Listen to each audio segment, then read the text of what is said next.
We are pleased to welcome you to the fifth session, SpaceUp from Startup Perspectives, where selected startups from the SpaceUp competition will present their capabilities, vision, and propose space-based solutions to address major challenges in vital sectors.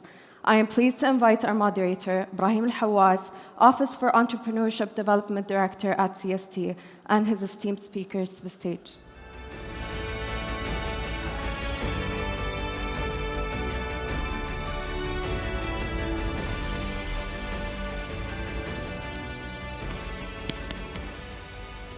Thank you so much for having the opportunity and for attending to this.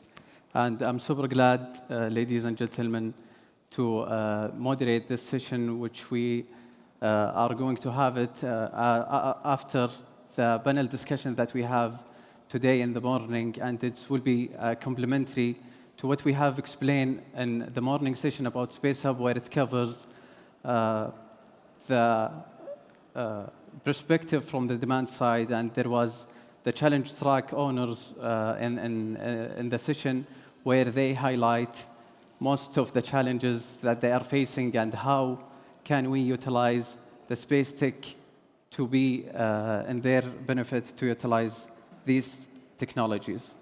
And in this session, we will be focusing and switching gear to more focus to the half of the story, which is to focus on the supply, the supply side, where we are going to focus on explaining the solutions that complement to the demand challenges. And for now, just to give you a little brief about SpaceUp for those less familiar with the SpaceUp. SpaceUp is an innovative model of competition where it contains, where it's being organized by the CST, SSA, and in partnership with the National Space, the new Space Group. And it builds 6 challenge tracks in critical economic sectors, including infrastructure, resources, and agriculture. The idea beyond SpaceUp is simply in each market there is a demand and there is a supply. And we believe that if there is a demand, supply will follow. And we have worked in a partnership with 6 entities to translate these challenges into tangible opportunities. As we have seen in the morning session, we have partnership with MUMRA, the municipality, WIQA, and also the Green Initiative and RIBIC as well. So this competition was launched in the 20 January of 2025 to attract entrepreneurs across the globe to solve these international challenges. And we have received more than 690 applications from 50 countries and also from more than 250 startups trying to solve these international issues.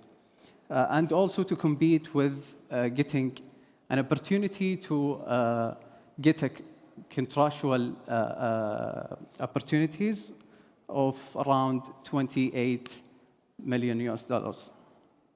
And today, we will be honored to hear directly from some of the promising entrepreneurs from a variety of continents and countries. We have speakers from US, Saudi Arabia, Australia, France, and Germany, who are building the future of the space using the AI technology, and I would like to welcome them to the stage, starting by Mohannad.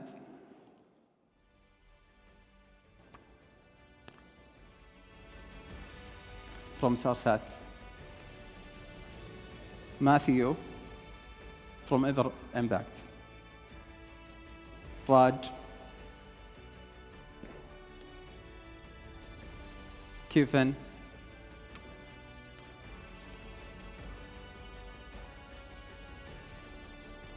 and Christian.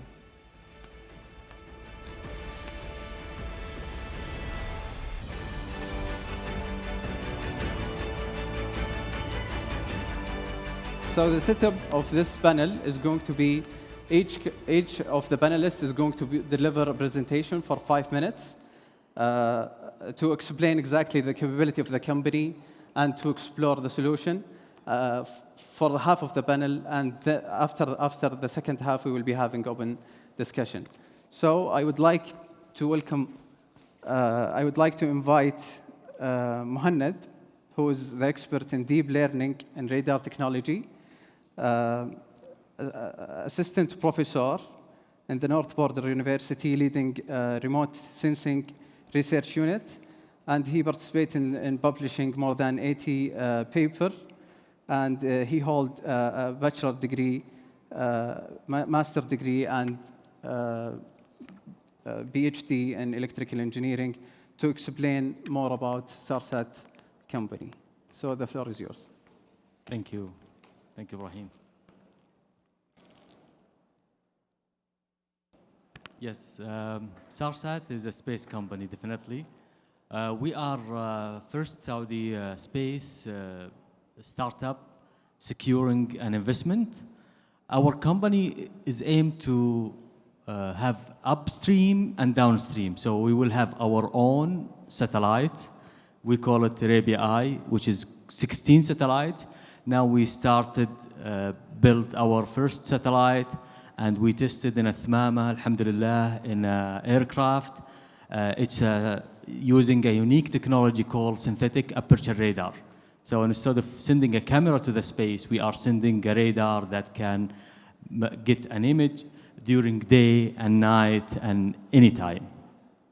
So in our satellite, the mission for launching 16 satellites, it's coming from the needs of our market. So in our market, it's not well deserved and not well served with speed and rapid surfaces. So we notice the nearest SAR satellite or SAR images, it's not quite passing through our region, and also with optical. So we have to design our satellites to have a high frequency and high revisit in our region. So we are aiming to make our satellite, it's 1 hour revisit rate in our region, in Middle East, especially in Saudi Arabia. And also we are aiming to have not only the satellite imagery, we also aiming to have the analytics capability of the satellite imagery. So to do that, and all these solution is coming from our customers. So most of our customers, they don't want just an image and to see what happened. They want the analysis. They want the information behind the images. Each one of these images is its size is like 5 or up to 10 gigabytes. So it's not easy to handle. It's not easy to analyze. It needs someone to be an expert. So our focus is to make it very easy.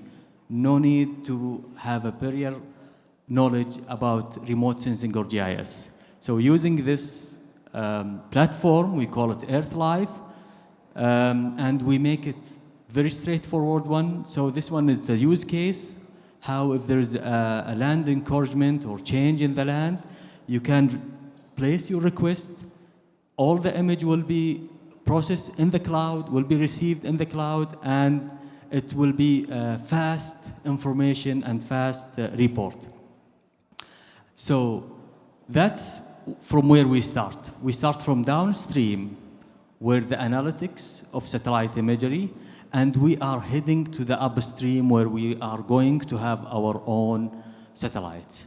Alhamdulillah, we got a generous grant from National Program for Technology Development, NTDB, to demonstrate our first SAR mission.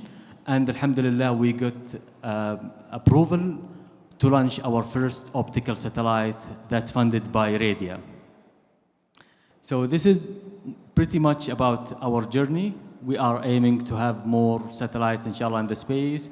We are our solution driven by our customer in the region.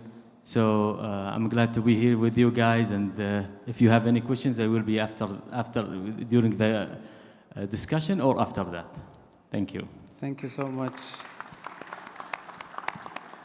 Thank you so much, Dr. Mohamed. What you have presented is really ambition, and we will talk about it during the discussion at the end of this panel. So now I would like to hand over to Raj, who's the founder of Orbital Universe, a Riyadh-based startup delivering AI using Earth observation analytics. G'day guys, my name is Raj. I come from Australia. Thank you for having me here. Thanks, Ibrahim. We are effectively the company that turns inshallah to mashallah. So what we do, we are a Gen AI geospatial company. So think of it in this way. Satellites are collecting billions of data points all across the globe. However, only a fraction of these data points can get inference out of them, that is information. Now this information can help us with food security, disaster management, border control. However, when a CEO of a company, say RIPC goes, okay, I want to see the road quality in District 1, the answer is, oh, we need to hire a consultant, or we need to process the data set and then come back to you. What we want to do is effectively have AI agents put in that can deliver insights and information straight away, off the bat. Now, we have been in the kingdom for about 8 months, and we have had our MVP with Aramco, and our MVP was, again, based on the same analogy that I just mentioned, and it was for checking out carbon sequestration and the health of the mangroves in the Dammam region. Now, what we have been able to deliver in that MVP is earlier, Aramco was a lot more reactive based on the way things were going. But now, with this information on their fingertips, they are more proactive. So they can tell what's going to happen in a predictive analysis. Now, a lot of companies are trying to do this. However, when the solution comes out, either the platform is too complex or too shallow to actually drive insights. And this is where we feel that space data and the ability for the space data to speak human language is the cornerstone of any SaaS platform that's coming out now. Now, I still remember 8 months ago when I was in Frank Schalzberger's office, and he said that CST's role is to be a coach and guide industry to do what they're meant to be doing. And that's one of the reasons why we incorporate ourselves in KSA, because they are truly innovating and guiding, and there's a big knowledge transfer to the end consumer, which is creating the market and demand where companies like ours can thrive. Our goal and our mission is simple. That is, make the space data speak the human language so that we can make smarter decisions for the planet we call home. Thank you. Thank you so much, Raj. And now the next speaker is going to be Matthew, the founder of Ever Impact. Assalamu alaikum. Good afternoon. So my name is Mathieu Carlier. I'm the CEO of Ever Impact, a French company. I'm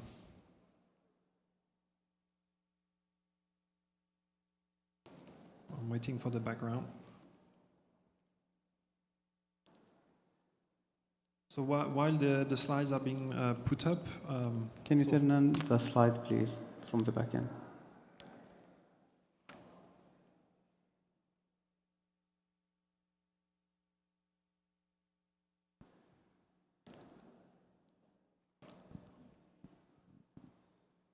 I think there is a technical issue. You can start while they fix it. Yeah, sure. So I'll get started.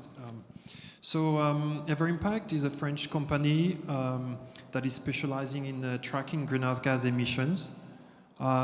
We have a technology of satellites and ground sensors that have been used in different setups. So we use it to track ships in maritime. So we track also forest and greening initiatives, and also urban environment such as cities. So what you can see here on the screen is a unique sensor and satellite network.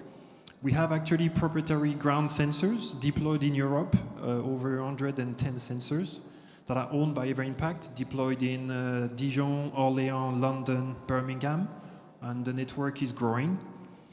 We also connect to 11,000 sensors in the world to have very good ground data. We also work with space companies and equip satellites with our sensors. And also we have AI models on top that brings you a map of your emissions. Briefly about the company, so we are in France, headquartered in France, but we also have a daughter company in Japan, in Tokyo, and we have also started a company in Saudi Arabia recently. We registered a company, so we are hoping to come in Saudi Arabia, inshallah. We actually have a bit of a specific background because we used to work for the United Nations and created a company to track greenhouse gas emissions and took people from Google, Airbus as in the employees. And our investors include the European Commission. They have invested 4 times in our company, which is quite unique. The EU Commission is a regulator that you know very well. We have also large Japanese companies like Mitsubishi Capital, Mitsui Group, Asian Development Bank. So we have a mix of public and private sector. And we've been invited by the Minister of Economy of Japan to create a company in Japan. And they have financed our company to establish an office and a company in Japan.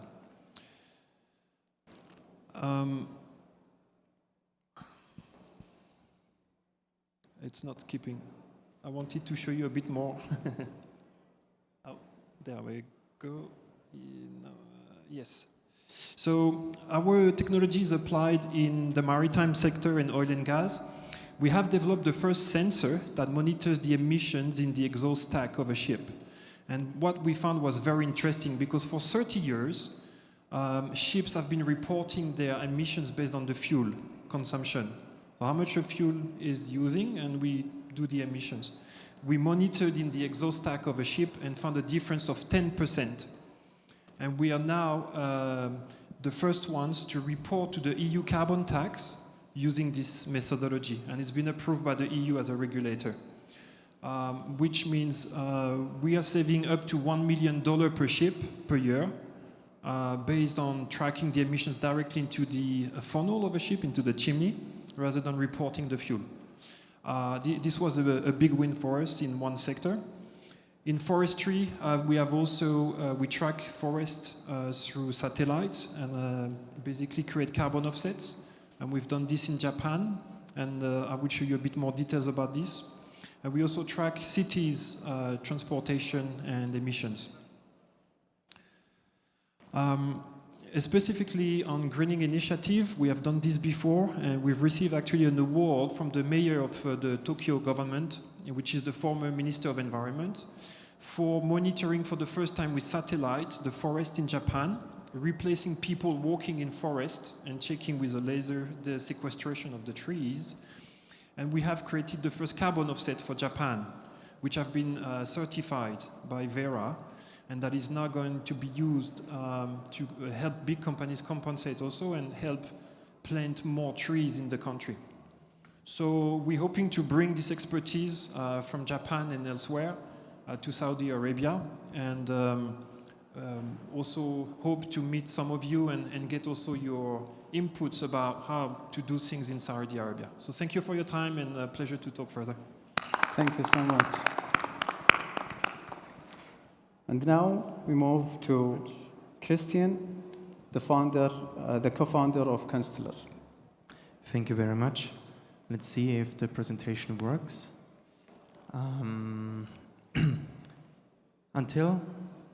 There we go.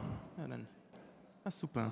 I already thought about a substitute of the presentation, so let me just start with the substitute. It's an honor to be here in Riyadh at such an important event. My name is Christian Mittermeier. I'm co-founder of Constellar, a company in Germany in the middle and the heart of the Innovation Center in Munich. And what we are doing here is satellite-based monitoring in a way you have never seen before. And I would like to ask you, think about this morning, think about your first hot coffee you had in your hand. Some I see have already still their coffee in their hands. Without even touching your cup, you know that the cup is warm, is hot. Why? Because your hands feel the heat radiating from the cup, from the coffee. So without seeing, just with measuring with your fine thermal hand sensor, you can know that it's hot or cold. And now imagine you can do this not from this close distance, but from far, far away, and not just for a cup of coffee, but for fields, date palms, buildings, streets, for everything what you can imagine, and this across the planet. This is what we do at Constellar with our satellites in orbit already right now. And with that, we are closing a gap of a missing information layer which has not been addressed so far. We are now giving information to government, to industries, and to the society at hand, which allows you all of a sudden not just looking at a problem, not just looking at an object, but to understand how it changes over time. You understand the energy within an object. Give me one example. Date palms. We had it this morning. When an insect infestation or stress, water stress, occurs on a date palm, the very first thing which happens is that the tree heats up. They fight the problem. But you cannot see it. You don't see it on the tree when you stand even next to it. You see it in 1, 2, 3 weeks even. But then the problem has already been occurred and has manifested. What we can do with this temperature data now, all of a sudden, in this absolute accuracy and sensitivity, to see slightest changes before damage occurs. And this is for the vegetation case, this is for infrastructure, this is for whatever you can imagine. This is why our mission is to give this technology in the hands of everyone, and how we do it is to do it with our own proprietary in-house designed satellites. These satellites are based on various patents from research organizations in Germany. And hardware is one thing, but we bring the real value by transforming also the information we gather here. Not only the temperature data, but also the anomaly detection, the change detection, the tailor-made solution into your fingertips when it comes to identifying, analyzing, and understanding your use case. And we are doing this already now. 2025 was the kickoff for the first light. We have in January launched our first satellite, and in June we launched the second satellite. Next year we are launching the third satellite, and the year after, we're going to already serve full constellation and mission-critical services for governmental entities and countries. This is already happening right now, and for me, it's a pleasure to be here and to bring this new set of information together with service providers who are sitting here at stage into your fingertips, and I'm very, very happy to hear your feedback, and I'm really looking forward to working with you together. With that being said, let me end that with temperature, you're moving away from guessing and you're going towards measuring. And this is a fundament you want to have when it comes to decision making. Thank you very much. Thank you so much, Christian, for the brilliant presentation. And now, last but not least, we would like to welcome Kevin from Eager Point to explain us more about the company and the vision. Thank you. Assalamu alaikum, good afternoon. Such a pleasure to be here and to get to present on our technology and then also learn about some of the other incredible companies on stage here. My name is Kevin Lang, I'm the CEO of AgriPoint. We are based in the United States. We're a data and AI company that's focused on agriculture and natural asset management. And everyone's aware of the problems and challenges that we have around climate volatility, food security, degraded soils, biodiversity loss, and there's so many promising solutions and how we actually manage that, whether it's through agroforestry, precision agriculture, restoration, afforestation, but all these initiatives need really good, high quality data. And satellite data provides such a wealth of information as it's really kind of reshaping our access to broad field data. But at the plant level, satellite data doesn't always have the resolution, either temporal or spatial resolution, to let us really understand what's happening at that plant. And also when we do see changes from space, whether it's from SAR, thermal, RGB, other data sets, we then have to go take action to go validate what actually is happening on the ground. So AgriPoint's really solving this problem of we're creating this digital ground truth through accessible types of data sources, through smartphones, through tablets, Apple, Android, products that consumers already have, that field personnel already have, so we're not making a capital investment in having to buy new technology and new sensors. So with that, bringing that data as a field sample point solution to layer it in to these other data streams is really what we're focusing on. So as part of that, we built this AI native, AI powered intelligence platform that brings this ground truth with these other data layers. So we started the company really thinking, well, how do we actually get data from plants? So we started with LiDAR, really expensive LiDAR sensors that were on the back of ATVs, running them through citrus groves and nut orchards in the United States. And we figured out how to actually create three-dimensional digital twins at scale. But we realized that the hardware in the tech was really expensive and didn't really fit into the operations of farming. So we focused on the data and said, well, how do we create automated data pipelines to understand tree height, the biomass, the canopy structures, count fruit, look at the health.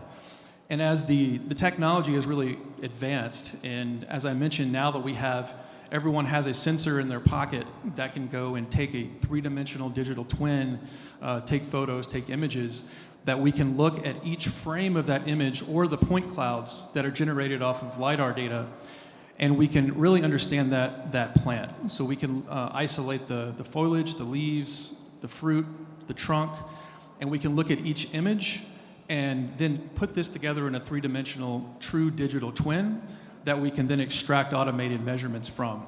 So today we're really thinking, how do we make it accessible and affordable, where if you have a problem that you want to assess, you can put a routine on a smartphone, you could send it out to a field worker, they can follow a consistent script in whatever language that you choose, and then centrally upload that data and layer it on top of other full field spatial layers to get descriptive analytics of what's happening.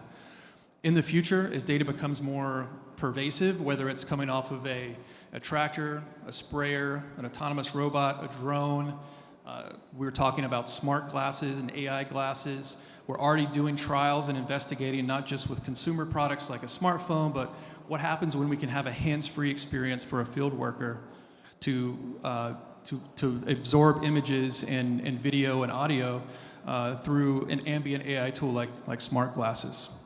So we're really building this future, and it's focusing on how do we manage all this data, how do we bring it together in a central platform.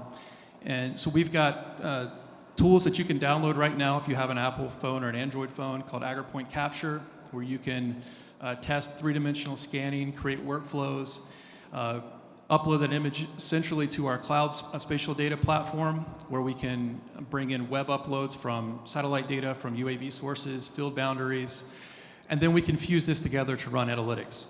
So what AgriPoint's really trying to do is make it easy, accessible, and affordable to get this ground truth data that we can help build this cycle from ground to sky to make space technology even better to the next wave of the future. So thanks again. Thanks for CST and to SpaceUp and SSA for bringing us to this event, and looking forward to more questions here. Thank you so much, Kevin. It is so brilliant ideas that we have seen, and I'm sure for this achievement, it couldn't be achieved without facing some struggles as you move down the road. And we would like to understand exactly what are the obstacles or the challenges that you have been facing throughout the journey of fighting for success, and to the point that you have reached. I have seen that some of the companies already launched satellites. Some of them are expanding in Saudi and the international markets. And Matthew, you explained something about securing funds in Japan. And there has been a lot of work and challenges. So I would like to start with you, Mohamed. What was the main challenges that you faced during the establishment of the startup till the achievement that you have been doing so far? Yes, thank you, Ibrahim. It's very important questions that we got all the time. Actually, the challenges is two things. First, being a space company, where the first questions are going to launch satellite, where this is the government do that. Why you are doing that? This is most of the questions we. So the second things, the perspective of this sector. It's I would say a fund consuming. So to reach the space, it's need a lot of fund. But in the reality, it's the opposite. It's not. No need to have a giant fund. You can start from downstream to upstream. This is one of the I would say the shortcut to reach the market before even launch a satellite. So convincing the investor and also convincing the customer. All of our current customers right now, they are using satellite for first time. This is one of the things we are proud of, but it's very challenging. We need to, I would say, to make the space very easy concept for the customers, make it in Arabic, in the same language the customer speaks. This is one of the key factors. The third obstacles, I think, and thanks for CST people and the government here, the regulation. The space, it's starting to be regulated, but in the same time, the regulation will not be obstacles for us. So there is a sandbox that's from CST that pardon us from some regulation and let us move in the space. But also, we found the regulation not just only the space regulation, and we have to deal with other kind of regulation. When we start our first demonstration, our first radar, and the satellite, we need to test the satellite. So the suitable test platform, it's an aircraft. So we have to mimic the space, I would say the space orbit. So we have to put our satellite on an aircraft and fly through a thamama. We have to get a regulation from GACA, from civil aviation. So the regulation from GACA, since the civil aviation is well-regulated sector, even I can't put a screw in an airplane without their permission. So at the end, we found, I would say, a shortcut. We make sure everything is safe, and we made our first demonstration and first field experiment without any obstacles. I believe there is 1,000 reasons to stop not doing the things, but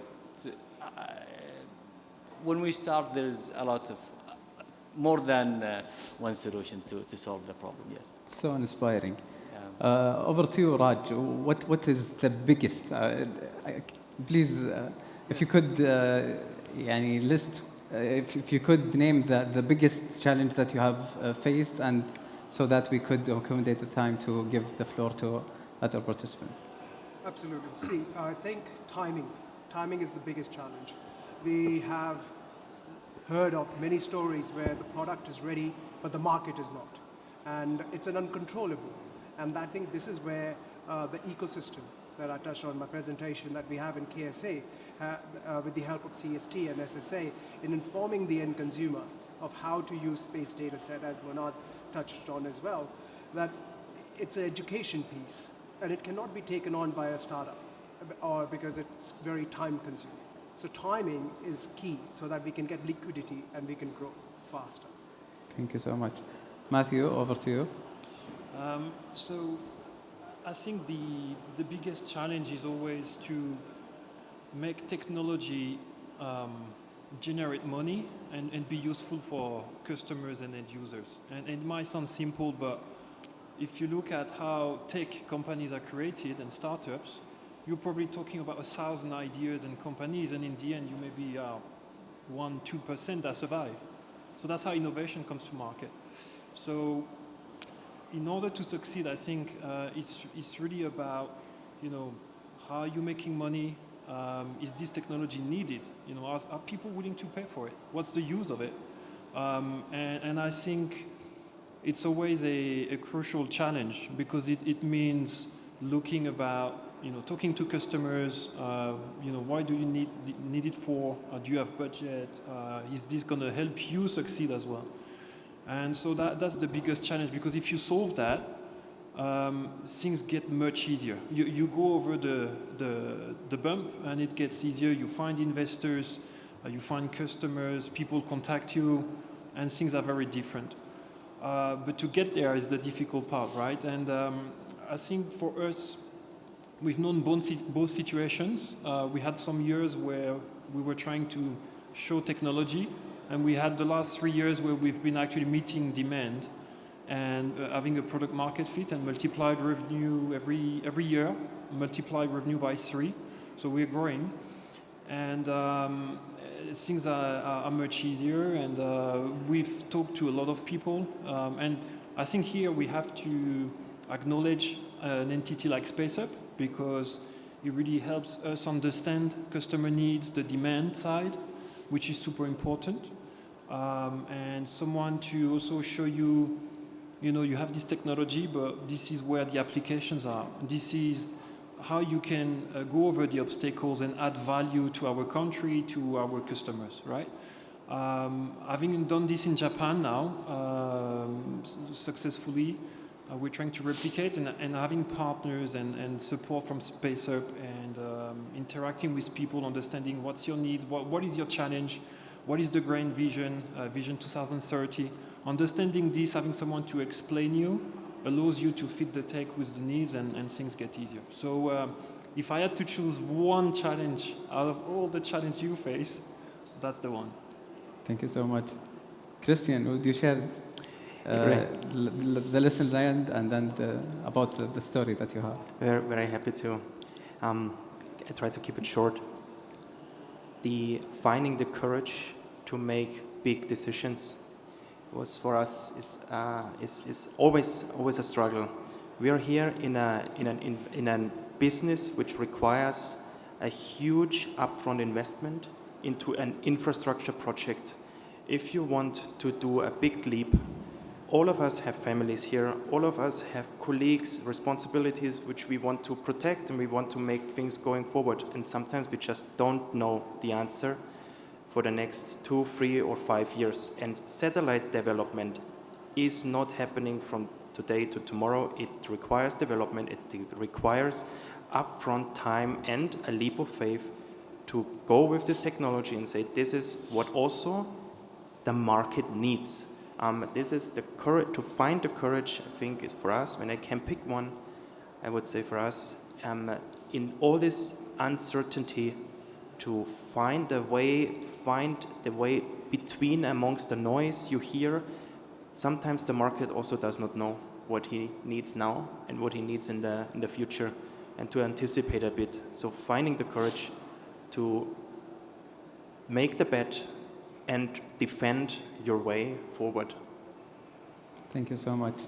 Kevin, I think most of the panelists highlights the challenge and securing investment or finding the actual demand. What's your thought on? Yeah, I can certainly relate to all of these. I think we all share the same challenges.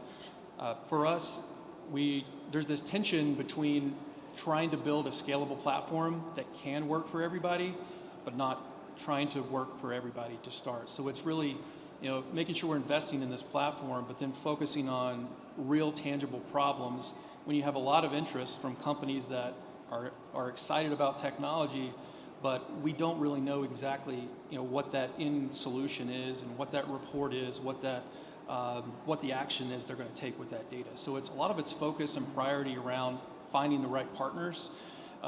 We often say we're drowning in pixels, but we're starving for decisions. Like, where can we actually make a decision and have impact? And that's why we were so excited about the SpaceUp. Seems like there was a lot of work and discussion beforehand to pick some very specific problems that there was a demand for, and we can actually see that through and provide our perspective on how our technology works in a real application that we know has a true endpoint and a goal to solve.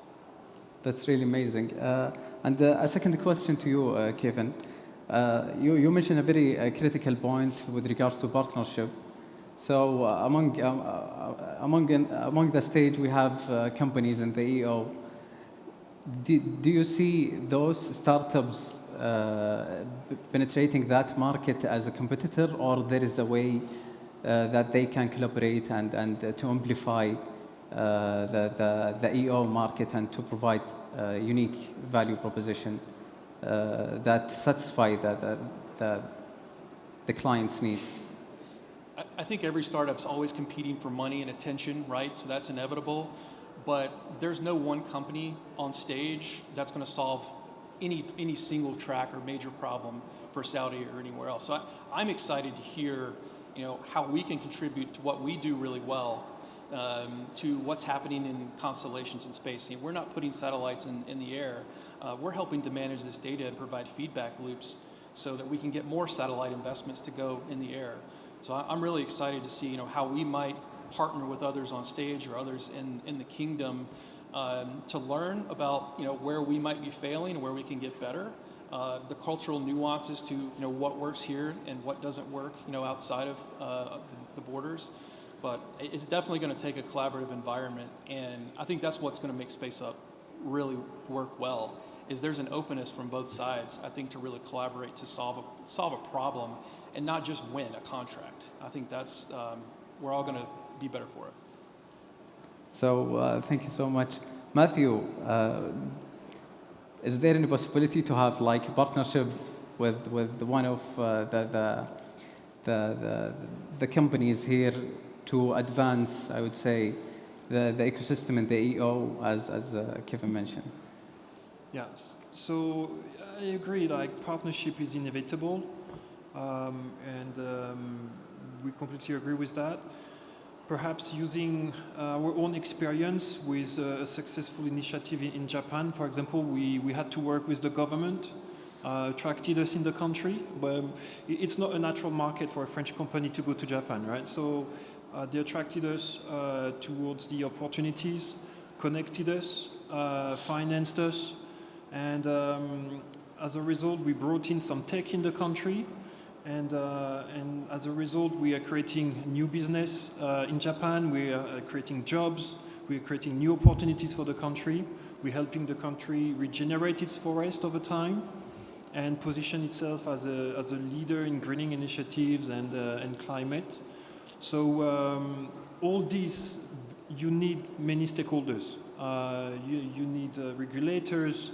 You need government, you need local companies, you need international companies.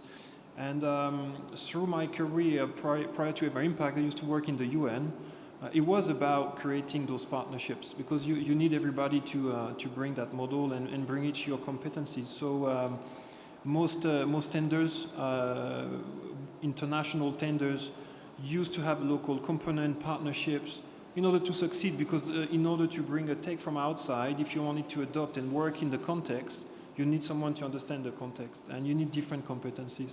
So it's a very natural way of working, I would say, for us and for many here, I'm sure. And I think it's the recipe for success. That's amazing. And now I would like to jump to another topic, which is about, and it's really glad that we have a variety of backgrounds here in the panelists. We have like Australian and French, Germany, and US, as well as Saudi.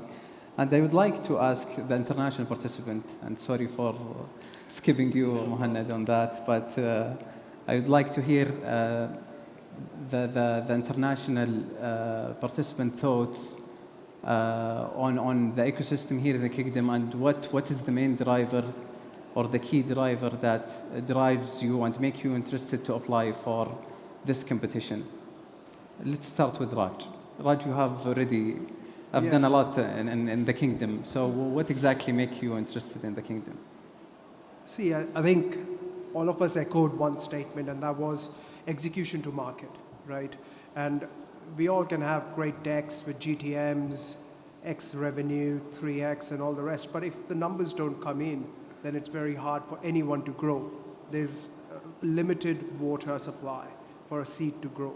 And what we have seen in the kingdom is that the timing piece, the industry, the regulators, everyone is educating the end consumer as to how space tech can help.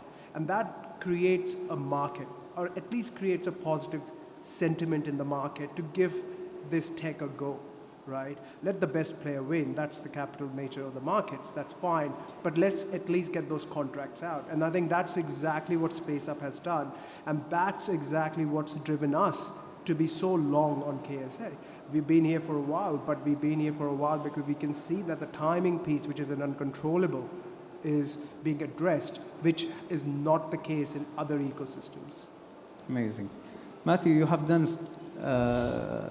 in Japan like collaboration with them, and now you are participating also in SpaceUp. So what makes you interested to apply the solution that you have created, and you would like to be part of the Saudi ecosystem? Yeah, so I was very interested when I saw SpaceUp appear on our radar, and to learn about the Vision 2030 that the Kingdom has, with a very progressive leadership. And what I think is very interesting about Saudi Arabia is the combination of traditional and modern. Right? You're in a beautiful palace, but you have drones flying, right? And it's this combination of thinking that I think is interesting because it opens the door to possibilities. We're talking about planting 10 billion trees in the kingdom, which has not been seen elsewhere in other countries. So for us, it is very encouraging to see those kinds of initiatives and to combine the traditional and the modern, and see how we can progress, how we can help achieve those visions. And on our side, we've always worked with government and partners to really advance their agenda, their visions, with a goal to help them generate revenues, new opportunities, and do have an impact as well, reduce emissions, good business and good impact. And I think the proof that we have EU Commission as an investor, the Asian Development Bank, we have support from the French and the Japanese government. So we're hoping that to come here is the same type of partnership and collaboration with innovation, with SpaceUp, link with government here, and bring the same kind of recipe to achieve the Vision 2030. So we want to be bring our expertise and see how to move this forward. And very interested by the possibilities of the new vision and hoping to contribute. Thanks a lot. Christine, would you like to add on this? Certainly. 3 reasons why we decided to go and come here and to apply. First of all, this was the most important reason. We saw the competition, and we saw a perfect fit for our product and to solve the problem there. There is strong scientific evidence in the fundament, especially when it comes to temperature and vegetation monitoring, infrastructure monitoring, and urban heat. We had here a scientific backup and said, okay, this is exactly what we always envisioned as a perfect use case for us to do and to tackle. So let's go for it. This was the first one. The second one is the way and the innovation, the way of how it is set up. Normally, what we are used to, also France, is in Europe, you have the European Space Agency as one of the great grant givers, which is super for starting and kicking things off. But sometimes when it comes towards the commercialization, things stop. And what is the beauty about this program is that it is really thought from the beginning to the end, having also a commercial contract and really a customer on the end of this project. And thirdly, it is really the willingness to move forward and the openness for new technology. I have so far only met really open-minded, curious people here, and already before, this was for us the fundament also to say, hey, this makes completely sense, this is aligned with our vision, with our values, and this is also where we want to start our entity. This is why we also started and opened up an entity here as well. 3 reasons. Wish you all the best of that. Kevin, you came all the way from US. What drives you to apply for SpaceUp? It's, as mentioned, it's this combination of, when you zoom out, this grand ambition of Vision 2030, but the reality that there's so much consensus and momentum here to actually achieve it, right? It's not just speak. But then SpaceUp, you actually zoom in and say, okay, how do we actually make this tangible? And in areas that actually resonated with problems that we think our technology, like others have mentioned, can solve. Especially for food, agriculture, natural asset management. You know, you're operating in extreme environments, arid heat, lack of water in areas where solving these problems is you're gonna need technology, and the openness to bring in technology from all around the world and partner is really going to allow you to achieve those goals. So, I mean, it's a no-brainer. What an exciting place to deploy technology, get that real feedback, and then see the impact. I mean, our team is so excited to just hear, how did it go this week in Saudi? What can we do? What can we start next? Because they see the impact that our technology can have in partnership with others here in the kingdom. Brilliant. So now I would like to jump into a very important topic. So many of us explore what we can do with these raw data. So I would like to ask where we are heading. If we close our eyes and imagine in 2030 what's going to be the EO, usually, and what have been presented are all in the governmental entities in very critical sectors like oil and gas, agriculture, and so on and so forth. But I hear a podcast about the Earth observation with His Excellency Dr. Mohammed Tamimi.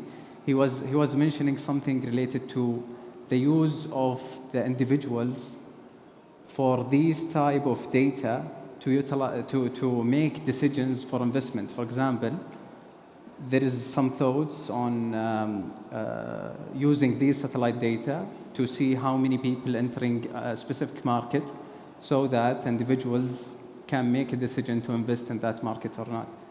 And there are so many solutions for that. But as we stand right now, most of the business model are with governmental entity as B2G or B2B. I would leave the question open to the participant to provide insights where we are heading in EO, what can be are we going to see any applications that being used by individuals, and how individual will be involved in this process?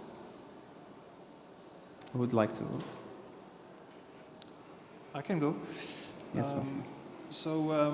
Thanks for this very good question, and closing your eyes and thinking about the future is very good. It's an important thing, and it's a vision. I also actually would invite you to reopen your eyes and look no further, because we have used data and we have used Earth observation.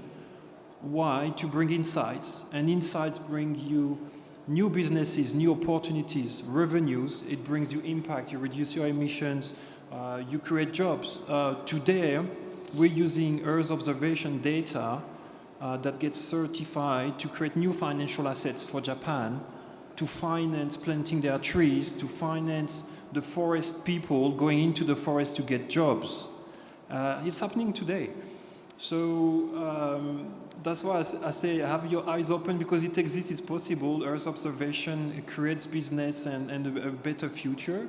But it's not easy because it's complex technology, right? It's used for governments and defense initially, and now we're seeing it have spillover effects into environment, into infrastructure, into greening initiatives, and it takes people that understand both the technology and the business side and the government. And this is where SpaceUp brings everybody together. So everybody has their eyes opened and is looking towards the vision 2030 and make it happen together. So I think, yeah, Earth observation is insight, is clear opportunities. So it exists already. Thank you so much. As we are short in time, and as we mentioned in the panel in this morning, we are right now preparing for SpaceUp 2. So it's going to be basically similar to what we have done. And if you would like to see a desired sector, what will it be? Mining. Mining and energy sector. Like it is, His Excellency said it's going to be the third pillar of the economy, right? I remember being here for the FFM, the Future Minerals Forum, and I cannot wait for mining to be a part of SpaceUp. So please choose one sector that you would like to see SpaceUp and SpaceUp. Let's start with Mohamed. We understand that you fight for mining. What about you, Mohamed? Yeah, I think of the nature of our society in Saudi, like most of them, they are youth. One time, the geospatial was combined with gaming, and reached, I think, within 1 week, 1 million user. That was the big common goal. So okay, I think we flipped the questions. What can SpaceUp to offer to this market, especially gaming market and virtual reality? Okay, entertainment, mining. What about you, Matthew? Oh, that's a tough one. You know, I work in environments, so that would always be my top one. But I think we have to look also at the overall context globally, where we're heading. AI is an important technology coming up, and it's going to redefine how we interact as people, as machines, and a lot of things will change. So I think AI is inevitable. How can we leverage that into, again, different verticals to support the government, to support the region, and also see how we can influence. So to impact the vision 2030 in Saudi Arabia, but other countries, I think AI would be a big topic, probably the next one. So technology, and you lean more into the environment, as you stated. What about you, Christian? Many things have already been said, what I actually originally wanted to say. So I say now the energy sector. I think also very, very strong, important, infrastructure-heavy sector, which is perfectly fitted also for remote sensing applications. Perfect. What about you, Kevin? Yeah, so I'll go back to the last questions. Where we live in a world in the future where just data is everywhere, right? And it's more about the business models and our ability to share it. So, how do we in SpaceUp 2 look at intersections? So where does ag intersect with energy? Where do we need to monitor natural assets combined with physical energy assets or infrastructure? So how can we use the same data sets for multiple different end users and kind of see how even the ministries can work together for data sharing, compatibility, and get some cost synergies out of working together. Thank you so much. So with that, I would like to conclude. So as you may know, right now, you make yourself familiarized with the SpaceUp, and we have been glad and honored to share the thoughts from the startup perspective on the SpaceUp. So SpaceUp is like a marketplace from idea to solutions, and these solutions are being developed by those thinkers and doers in the EO. I would like to thank our panelists for sharing their insights, experience, and I would like to also encourage every one of you to think about how this solution can connect with your work, with your industry, and with your nation. We can admit that the space economy is no longer about observation. It's about improving the life on Earth for today and tomorrow. Thank you so much.